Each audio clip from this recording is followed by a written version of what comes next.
that's annoying. I didn't even see you. I only saw like you. Okay, I didn't even see you all walk in there. I don't think you were here when I got here. Yeah, she was. Oh, right. Yeah. I love how it was Francis's idea. She's the one that didn't come. I honestly didn't. Man, I'm so out of it at the moment.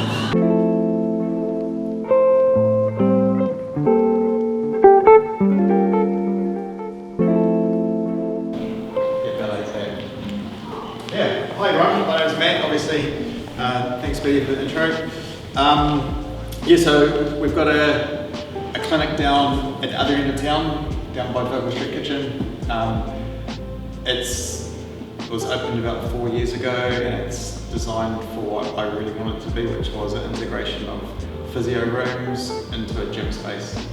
I'm going to give you just some little tips on some shoulder screenings, some hip screenings and some knee screening. You first look at people's movements, right, as they walk through the door. So movement is a really big, important area that you guys should always learn about. In terms of prediction of injuries, it's really, really hard. Research shows that the best predictor is past injuries. So when someone comes in, ask them, what injuries have you had, particularly soft tissue, calf, right? And then you can do a few tests for that. I'll show you how to do that so you can know, actually I'm pretty happy that the calves are actually okay. So already you know that you've seen people that blown their ligaments out their knee because they've twisted. Their knees like to be stable. Then you go up the chain to the hip likes to be mobile. Okay, and then you come up to the back, well the lumbar spine likes to be stable. And you come up to this area here, so it's obviously the shoulder, but I want to add the thoracic, scapular shoulder area together. It likes to be mobile, right? We want to throw things, we want to climb things. Overextend, now lift up. How high can you go? Alright, so already you've got movement there. So if you're planning a session where you're going to be lifting 10, 15, 20 kgs above your head, you've got to make sure that they can do it. They can get that mobility. Otherwise, they are going to have a risk of a sore shoulder. So my go-tos obviously are going to be any sort of extension work over stuff, any sort of rotation stuff, but then also getting a band, in the description, getting some traction work working. Now we'll just be loosening everything up, and then hopefully that's going to clean up. So if I've got dumbbells here, what are you looking for? So I'm always looking for nice crouches for a start. Yeah, core tight. If you're starting to lean back, well generally if their top shoulders are tight, I've got a couple of guys in my class that are actually like this, they'll want to start overarching because they're trying to press straight up but their shoulders don't actually allow that. So I always for me it's just a reduction of weight, keeping your core tight and just trying to press through.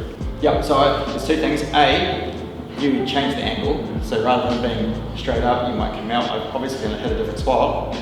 If you do this, so like let's say I'm standing, I can only get to here, but in this position here, I can get all the way down and my hand can go past, alright, I can go past. I've actually got good range of motion.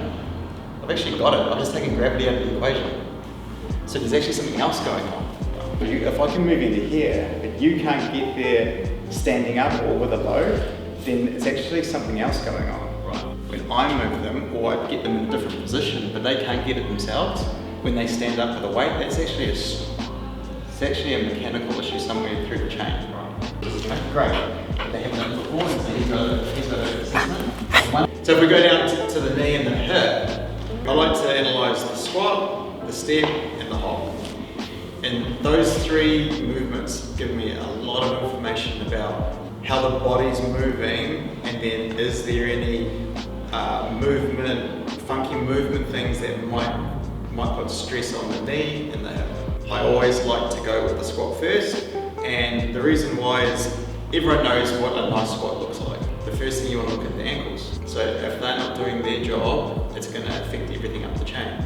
So dorsiflexion is when your toe goes to your nose, and you need good dorsiflexion squats. So as I come down, you can see actually the toes coming into my nose. This person might be blocked to here, but you say go further. So they can do something, they work around it, they get into this position or here like that. So ankle dorsiflexion is really important.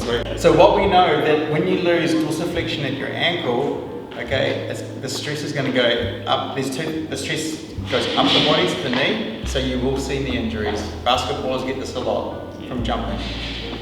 So you get stiffness here, there's a block there, and the knee goes, hey, I need to move a bit more, so it moves a bit more, and then you get anterior stress right there.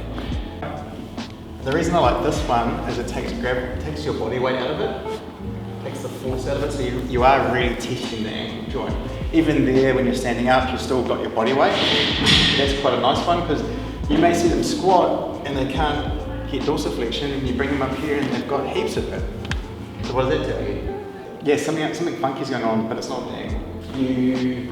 The person hasn't got a nice hip hinge, and they create all their descending from their quads. So as they come down, instead of like sitting back and getting the top of the hammies and the glutes to lower me down, it's all through here. And so if I get my quads and my iliopsoas to lower me down, I'm just stiff. I can feel that in my shins already, because the whole anterior part of my body is trying to lock me as I move down. 70% on the weak leg, 130% on the other leg, and she's just using that leg to do all the work. And then over a period of time, it changes where your hip is, and then you get, it looks like a leg, it looks like one leg's longer than the other, but it's actually not. Pretty simple, you just put it down, lie your back. Yeah. So look, you might be doing some stretching, you might be doing some hip work, and you just do this, and you comp them together. Hopefully the inside of the ankles can whack each other. They can't. Now yours good. But I wouldn't put heavy weight on someone if they're doing this, because you'll get all sorts of things going on. Definitely hip pain, definitely back pain. So hopping, you prescribe that a lot just with skipping, but running. Running is really important to hop. Hop starts with strength endurance of the calf muscle. So it's been shown you need to be able to do 24 calf raises to confidently reduce the risk of injury for a calf strain for runners. Okay, so you want to get the calves real strong, but then you want to get them to be able to hop, which is totally different, which is plyometrics. Was that single leg or double leg? Single leg. Single leg. Yeah, and I like skipping to start with, or even for skipping ropes too hard, just double leg jumping, then going into obviously cross, maybe some star jumps, and then going to some single leg jumping, hopping, to pogos, to long hops, to lateral hops, to jumping and landing. You can't ask someone to run or run fast if they haven't done any hopping. They will, likelihood of getting injured is high. Well, can we have a social gathering with the world members and the recovery room physios, and then we can all hang out and become friends, so that I understand what you guys do. To go back to that joint by joint approach, right? Did you forget the one? I completely forgot what was on. What did you just say? Beers and barbells. Oh, little save you highly mobile over here. I think so with those shoulders though. Oh, that's annoying. You're I didn't see you. I only saw like you. Okay. Okay, I didn't even see you all walk in there. I don't think you were here when I got here. Yes, you were. Oh, right. Yeah.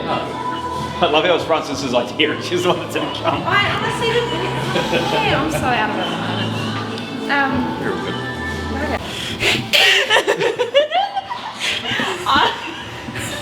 Just put you in a dodgy armbar. No, I'm fine. I'm mobile. No injuries.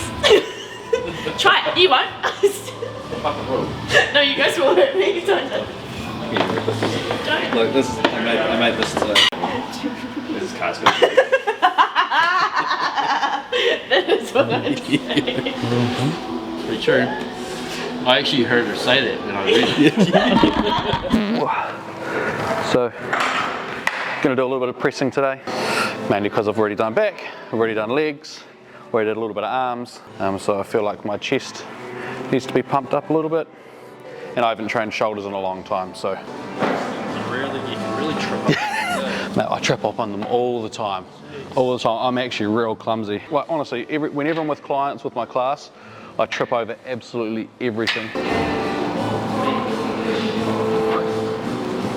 I just kind of go, like today, I'm just like, oh, I'm just going to do some pressing, chest, shoulders.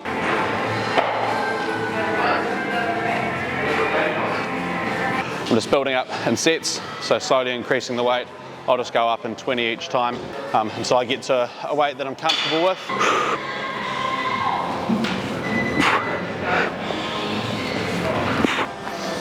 Yeah, I think I'm happy with that.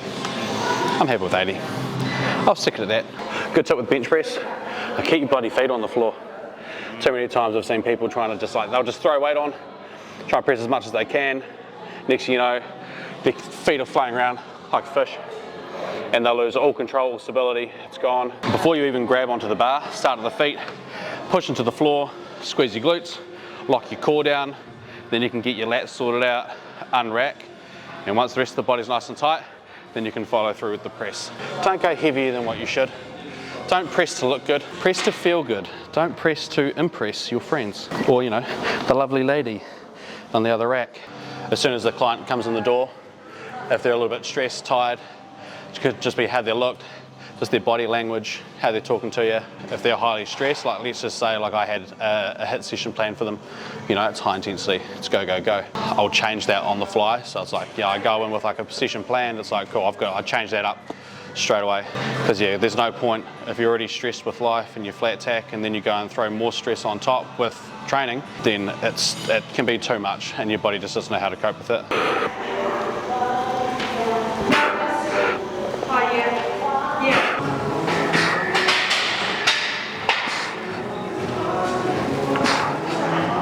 We'll go up in nice little increments and I'll just keep an eye on it.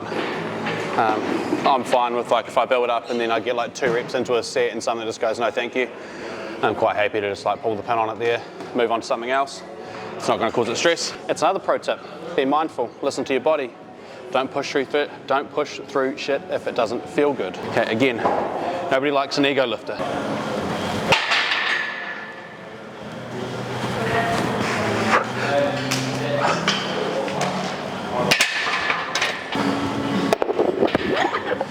Just going to be that guy that steals all the 10s.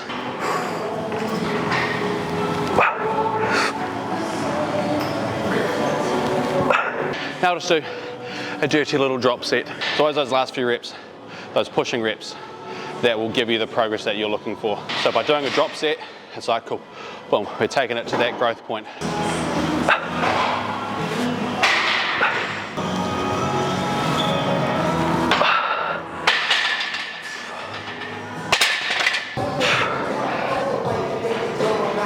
If you've got a stronger side to a weaker side, using a barbell, one side's going to help the other. You start using dumbbells, that's going to mitigate that. So all of a sudden, that strong side's going to move on its own, that weaker side's got to do its own stuff.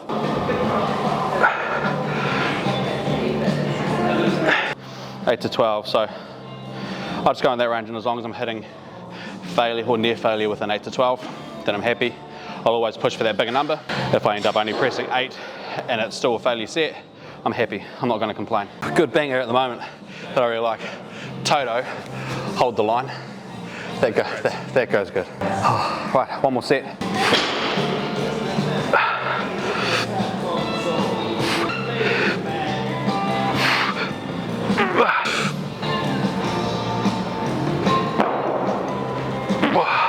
Oh, shit.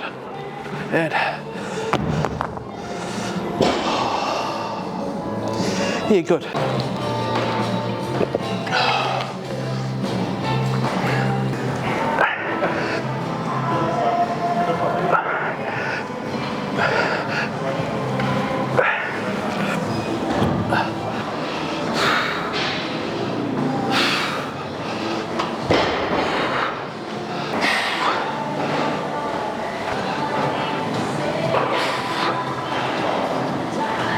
My traps are still a little bit toasted from back day the other day, so traps are definitely kicking in big time. A lot of people will kind of like have their feet out in front and they'll press from here. Makes it a lot harder on their core to keep them upright, because naturally you'll want to lean back. As soon as that press starts getting a lot harder, you'll lean back to get your body into kind of like an incline bench press sort of setup to help with that weight. But what I like to do is I like to bring my feet back so they're more under me, and then I can kind of push my toes into the floor, and as I lean back, if I push in, it just grabs me and kind of pulls me back. So if you think like a leg extension, normally it'd kick outwards, but because I can't kick out, it pulls my body back in instead. Always a nice proud chest. And then I like to press from the front delt. That's where we're trying to target. Keep the elbows on about a 30-45 degree angle. It's a stronger press position. So this is the other variation. I want to roll my hands in and grab this way, and then you can get your thumbs out if you want. So from here, set up, and then I just want to think big biceps in the mirror. Okay, everybody's done it before. If you say you haven't, you're lying. Come back, elbows back, hands back, roll back in, pull it back, and then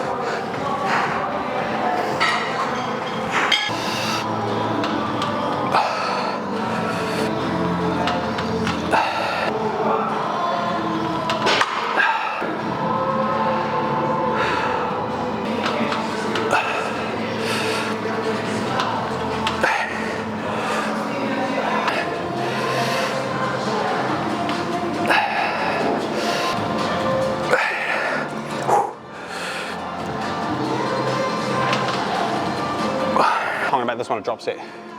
So I'll just bang out whatever reps I can, drop the weight down by a couple plates, and then I'll go again. I'll probably just do like a single drop. I won't do any more than that.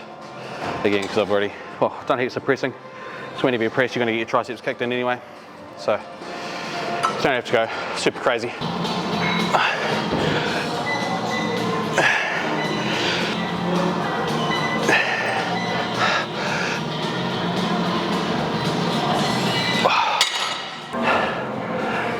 They're done. They're done, they're happy. Cool.